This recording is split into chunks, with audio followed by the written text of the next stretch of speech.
Why is Australian housing so expensive? Australian houses cost about 3 times income, whereas now they've shot up, as you see in this chart, and they currently cost around 8 times income. One of the other big drivers, particularly over the past sort of five or 6 years in Sydney and Melbourne, has been the federal government's massive increase in immigration, and this occurred from the early 2000s. And just to put this into perspective, Australia's net overseas migration averaged 70,000 people. Has averaged 70,000 people over the past 116 years since federation. However, over the past 12 years, immigration's roughly tripled to about 210,000 people per year.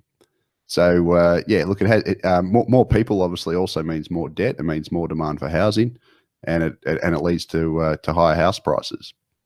And unfortunately, Australia has some of the least secure rental arrangements in the developed world, along with the UK, which also has a massive housing problem. And the problem with that is it makes households strive for home ownership, because there are no long-term rentals available in Australia, or very few. And it means that if you're raising a family, renting is not a very viable option, because you have to move. You potentially have to move every year, which obviously costs you a lot of money in removalist costs, and redirecting your mail and that kind of thing. Basically, if you want to make housing more affordable, you've got to bring in policies that either reduce demand or boost supply.